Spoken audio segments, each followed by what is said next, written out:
బీహార్లో ఇండియా కూటమి మహాగఠబంధన్ ఓటమి పాలైన విషయం మనందరికీ తెలిసింది. సో మాట్లాడదాం మనతో పాటు Sanath Nagar incharge TPCC vice president Kota Neelima గారు.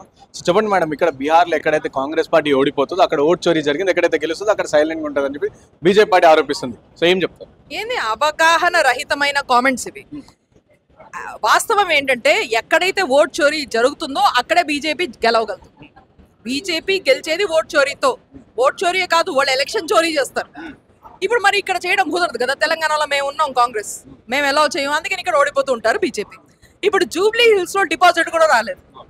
ఒకటి first of course Jubilee hills లో మా రేవంత్ అన్న సర్కార్ అచీవ్మెంట్స్, వాళ్ళు చేసిన డెవలప్మెంట్ క్రితం 2 ఏళ్లగా దాని మూలంగా ఓటర్ మమ్మల్ని సపోర్ట్ చేశారు, గెలిపించారు కాంగ్రెస్ పార్టీని.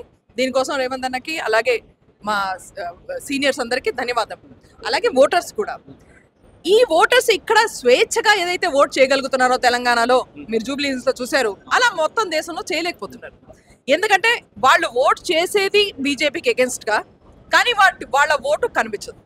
ఇప్పుడు బీహారే తీసుకోండి, ఎంతో వ్యతిరేకత అక్కడ, అన్ఎంప్లాయ్మెంట్, నిరుద్యోగులు ఎన్ని రోజుల నుంచి, ఏళ్ల నుంచి వెయిట్ చేస్తున్నారు ఈ ప్రభుత్వం ఎప్పుడు పోతుందా అని. మా కాంగ్రెస్ కి ఎంతో సపోర్ట్ కొనాలి. కాంగ్రెస్ ప్రభుత్వం ఎప్పుడు వస్తుందా, వాళ్ళ అభివృద్ధి, తెలంగాణలో ఉన్న అభివృద్ధి బీహార్కి ఎప్పుడు వస్తుందా అని వాళ్ళు వెయిట్ చేస్తున్నారు. అది కనిపించదు ఎలక్షన్ రిజల్ట్లో. మహిళలకి ఇక్కడ మనం ఎలా అయితే పెద్ద బిడ్డ వేసామో అలాగే బీహార్లో కూడా కాంగ్రెస్ పార్టీ మహిళల్ని ముందుకు తీసుకెళ్తుందని మన ఎజెండా పెట్టి మరి కాంగ్రెస్ సపోర్ట్ చేద్దామని మహిళలు వచ్చారు. వాళ్ళది ఓటు కనిపించదు, రైతులది కనిపించదు, మిడిల్ క్లాస్ది కనిపించదు, ట్యాక్స్ పేయర్ది కనిపించదు. ఎక్కడ పోతే ఈ ఓట్లన్నీ? ఎంత వ్యతిరేకత ఉన్నా సరే మళ్ళీ బీజేపీ ప్రభుత్వం ఎలా గెలుస్తుంది అంటే దానికి ఆన్సర్ ఓట్ చోరీ. అంటే మళ్ళీ సొల్యూషన్ ఏంటంటే ఇండిపెండెంట్ బాడీ, ఈసీ అనేది ఇండిపెండెంట్ బాడీ, సో దానిపైన చర్యలు తీసుకోవడానికి ఎవరు లేదు. సో అలాంటప్పుడు కేవలం ఎన్నిసార్లు ఆరోపిస్తూ ఉంటుంది కాంగ్రెస్ పార్టీ, ఎలా దీనికి సొల్యూషన్ ఏమంటారు? ఏ ప్రజాస్వామ్య పద్ధతిలోనైనా ప్రజలే దేనికైనా ఆన్సర్, ప్రజలు. అండ్ రెండోది కాంగ్రెస్ ఎప్పుడైనా కూడాను కాన్స్టిట్యూషన్, డెమోక్రటిక్ వాల్యూస్, ప్రజలకి ఏదైతే ఇంట్రెస్ట్లో ఉంటుందో ఆ పని చేస్తుంది. కాబట్టి ఇప్పుడు మీరు ఇందాక చూసిన ఉద్యమం యూత్ కాంగ్రెస్ది, అది మనం రోడ్డు మీద, స్ట్రీట్స్లో, ఇంటింటికి, వీధుల్లో అక్కడ తీసుకెళ్లి వేలాది మంది సపోర్ట్ తీసుకుని ఒక అభియాన్, ఒక ఆందోళన చేసి ఈ మార్పుని తీసుకురావాలి. ఎందుకంటే వినేది ఎవరు? ఎలక్షన్ కమిషనా వినదు, గవర్నమెంట్ మాటే వింటుంది. గవర్నమెంటా బీజేపీది. వాళ్ళు మీరు ఎన్నిసార్లు ఎవరికి ఎగెన్స్ట్గా, వాళ్ళకి ఎగెన్స్ట్గా ఓట్ చేసినా మీ ఓటు కనిపించదు. వాళ్ళు ఓట్ చోరీ చేస్తారు, ఎలక్షన్ చోరీ చేస్తారు.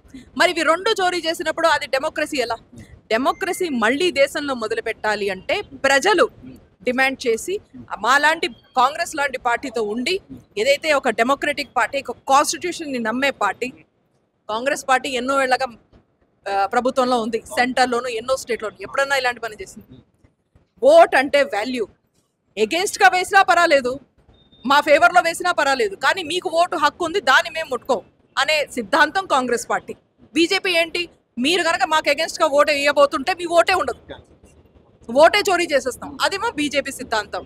కాబట్టి ప్రజలు ఎదుర్కొన్నా ఉంది, ఏ పార్టీలో ఉంటే, ఏ పార్టీతో సపోర్ట్ చేస్తే మా ఓటు కన్నా వాల్యూ ఉంటుంది, మా మాట కన్నా వాల్యూ ఉంటుంది, మేము కావాలనుకున్న ప్రభుత్వం వస్తుంది, మాకు ఉద్యోగాలు వస్తాయి, మాకు రెస్పెక్ట్ వస్తుంది, మాకు భవిష్యత్తు ఉంటుంది. అది కాంగ్రెస్ పార్టీ.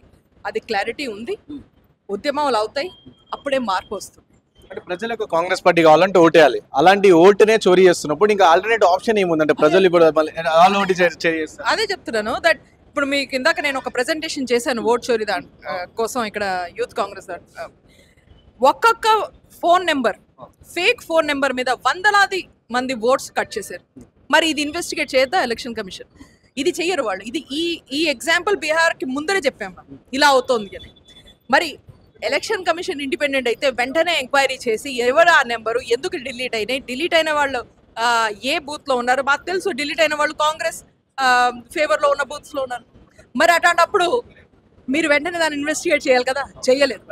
సో ఈ మాట ప్రజల దగ్గర ఉంది. ఎందుకంటే ప్రజలు ఓటు వేసిన సర్కారు బీహార్లో రాలే. సరే కొంచెం సహనం ఉంటుంది, ఒకసారి చూస్తారు, 2 సార్లు చూస్తారు, కానీ భారతీయులం కదా, మనదంతా మన దేశమే ఉద్యమాల గడ్డ.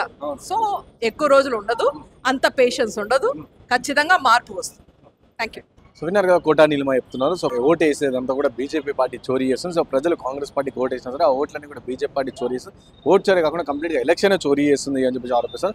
సో ప్రజలు దీనిపైన కూడా అందరూ అప్రమత్తంగా ఉండాలి. సో అప్రమత్తంగా ఎవరు గెలవాలి, ఎవరు కావాలని వేటి చూడాలి అని చెప్పి చెప్తా ఉన్నారు. అలాగే ప్రజలు సహనం అనేది కోల్పోతే సో అప్పుడు తిరగబడే దేశం మన భారతదేశం కాబట్టి ఆ తిరగబడే రోజు కూడా దగ్గర వస్తుంది అని చెప్పేసి కోటా నీలిమ గారు చెప్తా ఉన్నారు. కెమెరా పర్సన్ సాయితో Rana Pratap reporting for YNTV from